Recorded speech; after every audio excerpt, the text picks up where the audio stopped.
안녕하세요, 노대표입니다. 요즘에 금리가 높고 해서 건물 매매들이 많지는 않지만 그래도 또 급매로 나오는 매물들도 있고요. 투자 목적으로 건물들을 매입하시는 분들이 계십니다. 또는 주택을 매입하시는 분들도 계시고요.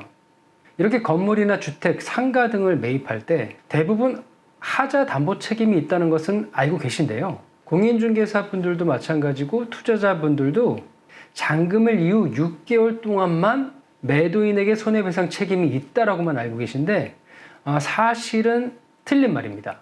물론 실무적으로 통용은 되고 있지만 정확하게 말씀드리면 이 민법 제580조에 나와 있습니다. 중대한 하자의 경우에는 잔금을 치른 이후에도 매도인에게 하자 담보 책임이 있다. 이렇게 규정되어 있는데요. 이 하자 담보 책임이란 것은 매도인이 매수인에 대해서 부담해야 하는 손해배상 책임과 그 기타 책임을 말하는 겁니다. 쉽게 설명드리면 매매한 부동산, 이 부동산에는 아파트도 될 수 있고 빌라도 될 수 있고 단독주택이 될 수도 있고요. 또는 상가나 건물이 될 수도 있습니다. 여기에 누수나 또는 균열, 외관이 비틀린다든지 또는 붕괴 등의 이 중대한 하자가 있을 경우에 매수인이 매도인에게 손해배상을 청구하거나 매매계약 자체를 해제를 할 수 있다는 뜻입니다. 이 법으로는 이렇게 되어 있어도 실제로 이렇게 통용되기가 쉽지가 않죠. 그럼 이렇게 하자 담보 책임을 물으려면 총 4가지의 조건을 충족을 해야 됩니다. 첫 번째로는 유효하게 성립된 매매 계약이어야만 가능합니다. 결과적으로는 법적으로 아무 문제 없이 계약된 계약만 가능하다는 거죠. 두 번째는 이 매매 계약 시점에 존재하고 있던 하자여야 됩니다. 그러니까 매매를 하고 나서 생긴 문제는 이걸 어떻게 책임을 물을 수가 없는 거예요. 거래가 모두 마무리된 다음에 새롭게 생긴 문제는 매도인에게 책임을 물을 수가 없어요. 그러니까 계약 체결일과 잔금일 사이에 계속 있었던 문제라면 매도인에게 책임을 물을 수 있다는 것이 이제까지 판례를 통해서 나와 있습니다. 물론 이 계약 시점부터 하자가 있었다는 걸 증명해야 되는 것은 매수인이에요. 기존 임차인이나 아니면 관리사무소 또는 관리소장, 이웃의 협조를 얻어서 원래부터 있었던 하자라는 걸 증명해야 됩니다. 이 계약 당시에 하자가 있었다는 것을 알고 있었다면 매도인에게 이 하자 담보 책임을 물을 수가 없습니다. 또 매수인의 과실로 인해서 하자를 파악하지 못하고 넘어갔다 해도 매도인에게 책임을 물을 수가 없습니다. 여기서 당연히 매수인의 과실이라는 것은 계약할 때 그냥 대충 본 거죠. 자세하게 보지 않고 또는 부동산이 대충 얘기해 준 것만 듣고 직접 확인해 보지 않고 계약을 한 경우가 되겠죠. 결국은 매수인도 이 하자 여부를 꼼꼼하게 체크해야 될 의무가 있다는 것입니다. 마지막 4번째인데요. 이게 중요합니다. 대부분 이것에 대해서 조금 혼용돼서 알고 계신 건데 매수인은 하자가 있다는 사실을 발견한 때부터 6개월 이내에 매도인에게 손해배상을 청구해야 돼요.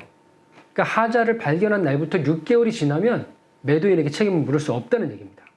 이 6개월 내에 모든 거를 끝내라는 게 아니고요. 이 6개월 내에 이 하자에 대한 내용이나 사실을 전화, 문자 또는 카카오톡, 내용 증명 등을 통해서 매도인에게 손해배상을 청구하겠다 또는 했다는 내용만 증명할 수 있으면 됩니다. 그래서 많은 분들이 잔금일 이후에 6개월 이내만 하자 담보 책임을 물을 수 있다고 아시는 것은 사실 조금 잘못된 상식이고요. 하지만 대부분 실무 현장에서는 잔금일로부터 6개월까지의 기간을 하자 담보 책임을 물을 수 있는 실질적인 기간이라고 여기는 경우가 많습니다. 왜냐하면 이 숨겨져 있던 하자를 발견하는데 대부분 6개월 이내면 발견이 되기 때문이죠. 그런데 또 6개월 내에 발견을 못한 거를 1년, 2년 지나서 책임을 묻기도 조금 애매한 거고요. 결국은 매매 후에 이 하자 담보 책임을 물을 수 있는 거는 아까 말씀드린 그 4가지 요건을 다 충족을 해야 되고요. 어쨌든 매수인이 그걸 증명을 해야 되기 때문에 쉽지 않을 수도 있지만 사실 문제를 제대로 증명만 할 수 있다면 충분히 가능한 얘기고요. 가장 중요한 포인트는 아마 그걸 겁니다. 계약 시점에 하자가 있었는지의 여부, 또 매수인이 이 하자를 안 다음 6개월 이내에 손해배상을 청구했는지, 아마 이것 때문에 다툼하시는 분들도 많으실 거예요. 그럼 결국 이걸 좀 더 깔끔하게 처리할 수 있는 방법은 없을까요? 있죠. 계약할 때 특약사항에 기재를 하는 겁니다. 왜냐하면 이 하자 담보 책임은 강행 규정이 아니고 임의 규정이기 때문에 아무래도 계약 당사자 간의 합의 내용을 중요시하기 때문이죠. 만약에 제가 매도인이라면 건물에 하자가 없음을 꼼꼼히 매수인이 확인한 후에 계약하는 것이므로 추후에 발생된 하자에 대해서는 매도인에게 책임을 묻지 않는다라고 기재를 하는 겁니다. 반대로 제가 매수인이라면 매수인이 잔금을 치른 이후 발견되는 하자에 대해서 매도인이 책임을 지며 수리를 보장한다 라고 기재를 하는 겁니다. 매수인이 실입주를 한 이후 발견되는 하자에 대해서 매도인이 책임을 지며 수리를 해주기로 한다 라고 기재를 할 겁니다. 이렇게 특약사항에 기재함으로 인해서 금전적인 손해를 방지할 수 있는 거죠. 요즘에 아무래도 거래가 많지는 않지만 그래도 또 투자를 위해서 또 직접 실입주를 위해서 건물을 매매하시는 분들 계신데 확실히 금액도 크고 또 체크해야 될 부분이 많기 때문에 유능한 공인중개사, 저희 KD 공인중개사 같은 유능한 공인중개사의 자문을 받는 것이 가장 좋을 것 같고요. 또 본인 직접 당사자들이 꼼꼼하게 체크해 보시는 게 가장 중요할 거라고 생각이 듭니다. 그래서 오늘은 그 매매 후 하자 담보 책임에 대해서 설명드리는 시간을 가졌습니다. 다음 시간에 좋은 정보를 가지고 또 찾아오도록 하겠습니다.